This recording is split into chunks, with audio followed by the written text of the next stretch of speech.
Star Hansen is a certified professional organizer and clutter whisperer. She's on a mission to banish our personal clutter monster. She's the author of Why the F Am I Still Not Organized? Welcome to the show, Star. So good to be here with you. I can't wait for our conversation. Yeah, excited to have you on. Tell us a little about your personal lives, more about your work, and why you do what you do.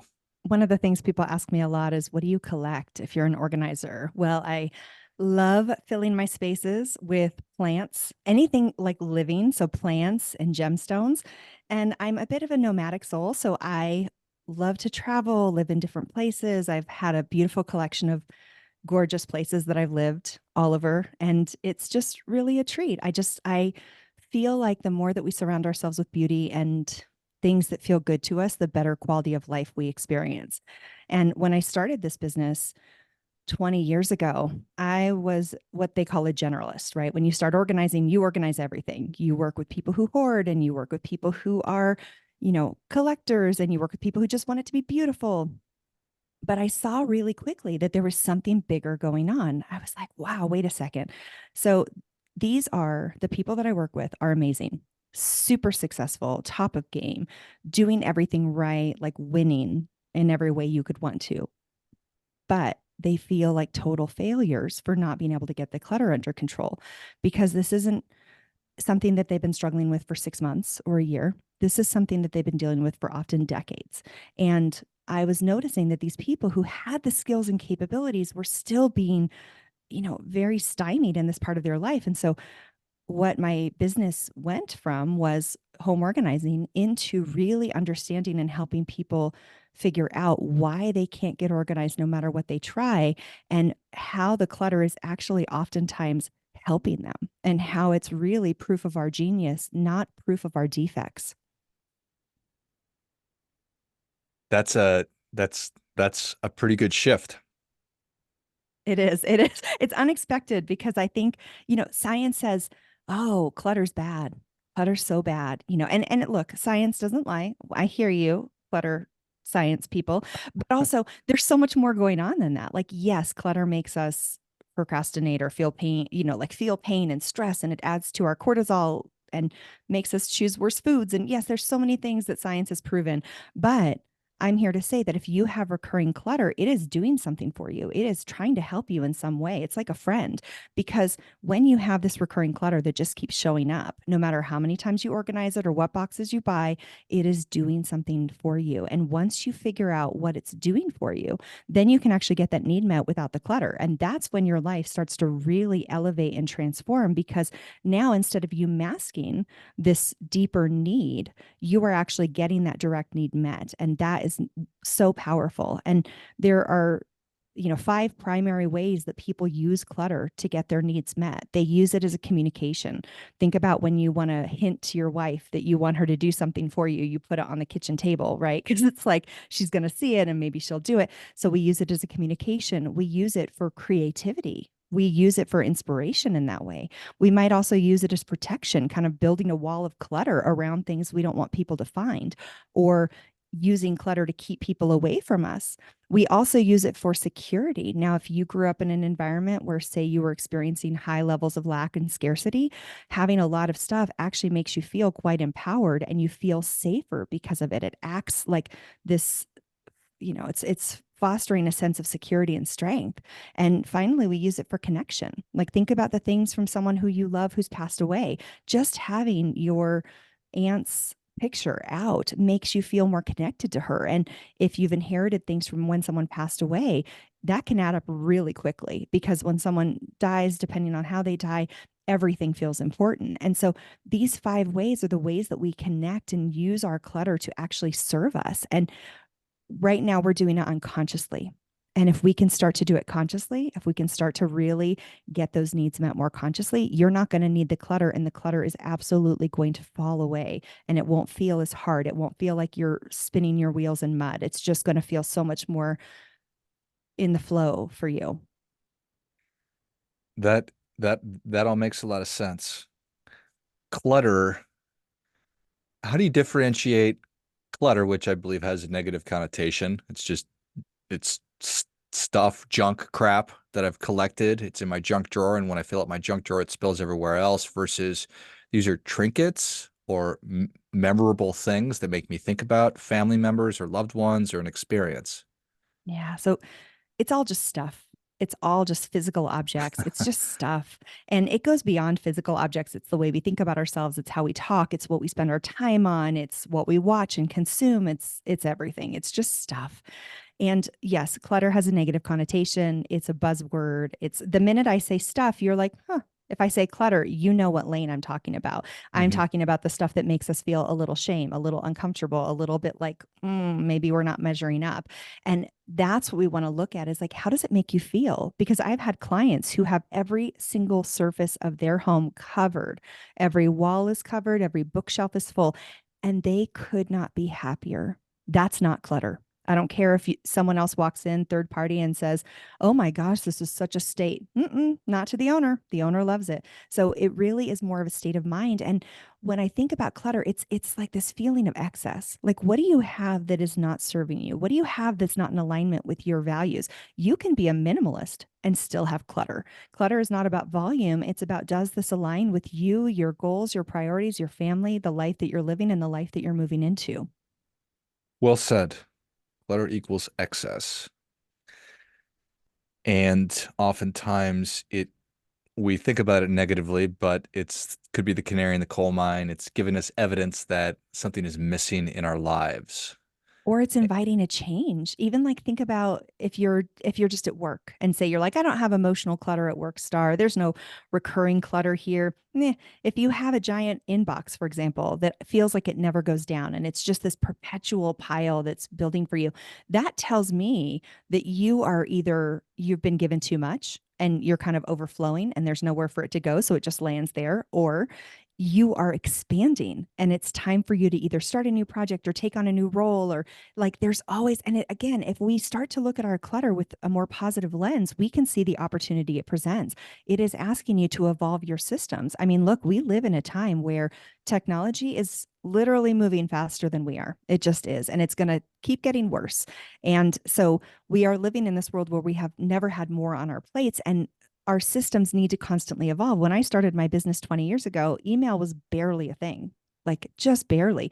And now we can't live without it. We can't live without our Zoom. And we can, it's like, so we are being given systems and processes that we don't have processes for. So you have to constantly be evolving in your pragmatic ways, but also in our emotional, psychological ways. Like, who are you? Who are you becoming? The world is moving so fast, and our physical objects support our journey as individuals and souls. And that's really important to delve into. Yeah, it is. That's I find this to be super, super powerful and super exciting. Thank And you. especially particularly in the context of what you just touched on. So like my email inbox is now it's ballooned to hundreds of emails that demand my attention, are asking for my attention, but that is a sign that I don't have the system for processing email or information. And it's, how much control do we want to let go of? Because there are email programs like SaneBox comes to mind right away, where it'll just clear your inbox for you. Are you okay with those 100 emails, 200 emails going down to one and assuming that the computer has done the right work? It's like, it's a little scary to me because I don't necessarily want to give up control in that way, because my work in many ways, because it's purpose filled, feels very creative. And I understand that in some ways that can stop those of us who are entrepreneurs from growing. But I don't want to leave the heart behind. I don't want to become a machine that just operates with no thought or no heart. And so we have to decide, each of us individually, how much do we want to automate? Do we want computers to do it for us? Because that's how it's going right now, right? In some ways, it's beautiful. Like when Gmail automatically filters out and separates your promotions, that can be actually super helpful and keep you from being buried. But we have to decide what that looks like. And it's very stressful for most humans I know to release the control of managing this stuff, even though it will save you time. It will make you money. It will make your life a lot better and easier. But we also have to do it in a way that feels really good to us. Is the lack of system and my clutter monster, what clutter is, giving me evidence that there's some kind of an existing underlying issue. Are those two things the same? Are those different? They're related? I I love this question. And I think it's really interesting because I don't know that I would phrase it as it's you have an underlying issue. Again, that's bringing clutter to a negative conversation. Ooh, there's something wrong with you. You've missed it. You haven't missed anything. You're moving at a strong pace and you are growing and receiving and taking in information all the time. And the buildup is basically trying to slow you down and get you to pay attention. And so what we want to look at is two things. Where is the clutter? And what is the clutter? Now, the where is important because the where tells you what area of your life is being affected by this or what area, what chapter of your world we're talking about, because every single room in your home represents a different area of your life. And this can be very different for people, but the kitchen is the center of nourishment. It's often the center for connection, communication. Office can often be our purpose, finances, time. And so once you know where it is, that gives you a big idea about, okay, great, what are we talking about here? And then for the clutter, like what is the clutter and how is it showing up? Is it blocking you? Is it making you feel suffocated? Is it holding you back from something? Is it trying to get your attention? Like once we start to, for lack of a better word, like anthropomorphize our clutter, it's we really can start to see the patterns. And that's what I'm looking for. When I come into your house, I'm looking for patterns. I'm not looking for patterns and proof of your defects. I'm looking for patterns of your unconscious behavior every single day that's telling me what's really going on in your life, your mind, and the things that you're creating in your world. What a fascinating way to walk into a space and then observe. Thank you. Yeah, it's fun. It's like I always say I have clutter X-ray vision. I can know with a glance what's going on in someone's life just by looking at their spaces, which is so much fun. And also I don't use it unless I'm asked, so you don't have to be scared to have me in one's home, but it definitely like I can tell like when I've dated, for example, I can walk into the house of a man that I'm dating and know if he's emotionally available or not just by looking at his space. And it's like, oh, yeah, this guy needs a little time to bake here. So our stuff really does give us away. Yeah, yeah, there's no doubt about it. So, how do I know if I should be exploring this more? Ought everybody? So, I mean, yes, but who has time, right? Like, let's just name that. Like, you have 3 kids, you're running, Mach 7. If you have clutter that feels uncomfortable, that feels painful, that constantly pulls your attention, that feels negative, that makes you have ruminating thoughts, that's when you want to pay attention. The other time when you can choose to pay attention is when you just keep seeing these sectors of clutter pop up over and over again, no matter how many times you've gotten a handle on it. And again, I'm not saying that clutter is going to go away. I know people who will always have kitchen counter clutter. And it's because it serves them. They need it to feel like they're not living in an austere museum because they grew up in an austere museum and they don't want to feel like they're in that same environment. So it gives them a sense of like relaxing and peace and, lived in, vibe in their home. And so what I want is, I'm not saying I'm going to come in and wipe all your clutter clear because the truth is, you might say, I'm doubling down. I want that in that place, but I'm going to make it more beautiful now. Now I'm going to create a better system for it. You're not living up against the Pinterest rules of having the most perfect house with a decanted pantry. I mean, that's great if you want to do it, but for many of us, that's not what we want. I don't want to spend all weekend moving things from cardboard boxes into glass containers. That's not how I want to spend. I want to go for a hike. I want to go explore. So you get to choose how much time and energy you invest. But when this clutter feels negative or it feels like it's holding us back, that's when we want to pay attention. That makes sense. You talked about beauty early on. You probably mentioned it a couple of times. And I feel like we all appreciate beauty, but aren't necessarily intentional about it. And when I say we, I mean me. I certainly appreciate beauty. And I also link this, I'm going to probably go too far off topic here, but I also link it to I consider myself to be a human doing who's working hard to become a human being. And I fancy myself such a pragmatic, practical person who tries to put too many systems in place. how do you think about beauty in the context of what I just said? Does that make any sense? Is Yeah. there a question to respond to somewhere in there? You strike me as a very pragmatic person. Like you said, you focus on systems, and that's very, very normal. There's some brain types that just really look at the systems and function. And then there's other brain types who only want beauty. So, for my beauty lovers, if you are struggling with getting organized, you might be best served by not focusing on the function, but instead starting to make the spaces pretty. Like if that room is not getting organized because you hate how it looks, you might want to paint the wall. We want to do this differently. We don't want to say that there's one way of doing it, but beautifying a space is one of the most important steps. I have 10 steps for getting and staying organized. And it's funny because most people think of organizing as two things, either the systems that you're talking about or purging, like getting rid of things. And other than that, people are like, well, I did my organizing. I'm like, no, friend, you did 2 of 10 steps.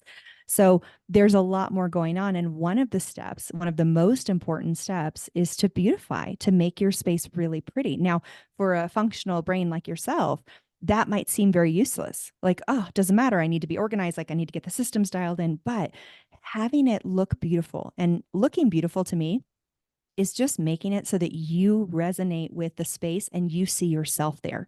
When I walk into my home, I see me here. I know that I'm home by the things that I have surrounding me. And people, when they walk into their home, into this home, they always say, oh my gosh, it just feels so good in here because I'm in vibrational harmony with myself within this space. And that's all we're looking for. I don't care. You could have Star Wars on everything, you could have flowers everywhere, you could be a minimal, like, doesn't matter, but it's who are you and how do you feel at home in your own space. And when we set up our systems and then we beautify, or beautify in any order, really, you claim the space. You allow yourself to be present. You allow yourself to say, I am going to leave the world of essential and start to go into the land of thriving. And that's what beautifying really does. It allows us, which is also why you see some people obsessing about beautifying their house, and they'll change their look many, many times over because they're trying to find that within themselves. And it's this internal, external game we have going on. But beautifying is, it's you saying, I'm going to leave the world of survivalism and enter the world of thriving. Powerful again. I love that. Move from essential to thriving. The idea of this is a human flourishing podcast, and that's the first time I've ever heard that before. So I think that that's awesome. Thank you. And I and again try to kind of connect the dots of what I'm hearing you say, but um ought we start with the end in mind of how do I want to feel in this room or my house? How do I, what do I want it to be like? Kind of walk me through that. Yeah, I love it. You're just delving right into the steps, and I love it. So step 1 is set your intention. And I always ask people to answer 3 questions for every single room that they organize. It's better if you kind of go more focused. What are the 3 to 5 activities you want to do in the space? And 3 to 5 is the sweet spot, because if I let some people, on their own account, they're going to just choose 20 things that they want to do in a room. And any particular room is going to be best served by you giving yourself less things to focus on, right? So 3 to 5 things you're going to do in the room. And then you want to ask yourself, how do I want the space to look? And how do I want the space to feel? And if you're not a feelings person, then what you want to ask yourself instead is, what do I want to experience when I'm in the space? Do I want to experience peace of mind, calm, clarity, focus? Do I want to feel uplifted? Like so you want to delve in, and those 3 questions, what do you want to do here? How do you want it to feel? And how do you want it to look? Those 3 questions become your roadmap. And I have like a little handout. Your listeners can get it if they want at organizingiseasy.com, and that will tell them all the 10 steps and ask the 3 questions. And I will have my, students print that out, and they will hang it on the wall of the room that we're organizing, so that when they get that anxiety or stress about should I keep this or not keep it, you look at that list and you say, does this item fit in with those intentions that I've set? And if it does, it can stay. And if it doesn't, it's got to go. And it, may go and be donated or thrown away, or just move to another area of the house where that energy and intention is more aligned. Awesome. Real practical question. I do have this item that it doesn't necessarily fit that criteria that you just laid out, but I don't know if I want to get rid of it or donate it. Do And not get rid of it. I don't just want to keep moving it from place to place and hold Yeah. on to it for 10 years. And Yeah. So one of the things that is not often discussed in the conversation of organizing are those objects that are a little funky. Like when Marie Kondo came out and it was like, does it spark joy? It's such a beautiful question, but my taxes don't spark joy. Like, no, but I can't get rid of them. It just is what it is. There are many things like I lost my sister and there are things that I have of hers that bring me great joy and mm, things that I have of hers that make me feel absolute despair and grief. And I don't get rid of them because I'm not ready to get rid of them. And if someone came into my home and told me that, oh, it doesn't spark joy, you got to get rid of it, I would say you are emotionally and spiritually bypassing some of the work that my soul came to this planet to do. There are some things that we are meant to face in our lives, and it is 1000% okay if now is not the time. I have a box of videotapes. When I watch those videotapes, I am reminded of my childhood and I feel regret and sadness and guilt and grief and shame. And I am not in a place where I have been ready to deal with that yet. So instead of just deleting, throwing them all away and saying, no, thank you, I've digitized them and I have literally set them aside so that I don't have to see them until I'm ready. And if I leave this planet and I've never dealt with it, it's fine. But I don't need to guilt myself every day for not being ready to face something that is severely emotional and intense and very healing and a bit traumatic. And this is an accelerated version, but this can be anything. If you feel intuitively like it is not the right time to get rid of something, no problem. Like what I would do is I would just like box it up, label it very clearly on all four sides and tuck it away, because most things that we don't deal with are not going to hurt us in any way. But us coming up against them every single day and then feeling shame about it does hurt us. So that item, by hanging out and shooting all over you, is hurting you. But it just sitting in the closet and waiting for you to see if it's the right time is not going to hurt you. And it's going to give you the chance to be heard, because a lot of us did not get our emotional needs met growing up. And so when we are so mean to ourselves and bully ourselves, we are not serving our highest selves, and you deserve to be supported in every single way. well said. Well, Star, thank you so much for coming on. Where can people learn more about you? Where can they get their copy of Why the F Am I Still Not Organized? Yes, it's everywhere. It's Amazon and Audible and all the places. But if your listeners want a free copy, they can go to starhansen.com/podcast. And my last name is Hansen. So starhansen.com/podcast. They can get a free download of my book. There's also a quiz on there that's the Clutter Monster quiz that will tell you what clutter monster is stopping you from getting organized. And then you'll be on my site, and I have about 1,000 free things that you can download if you just want to start to explore, because I do work one-on-one with people. I do teach online classes, but you need to sometimes make sure that you feel really safe. And this is a very emotional world to work in. So I give people as many free resources as humanly possible so that they can explore and see if I am a good fit for them to work with. Love it. Well, if you enjoyed this as much as I did, show Star your appreciation and share today's show with a friend who also appreciates good ideas. Go to starhansen.com, StarHansen.com. Check out all the great resources. You can get a free copy of her book at starhansen.com/podcast. Take that Clutter Monster quiz. Find out which one you are. How many different Clutter Monsters are there, Star? Four of them? There's four monsters Okay. lurking, waiting for you.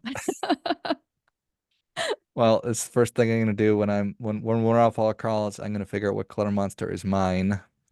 Anyway, go to starhansen.com, check out all the great resources and engage with her and figure out how to bring a little bit more beauty into your life and go from there. Thanks again, Star. Thank you. Until next time, remember, do your part by doing your best.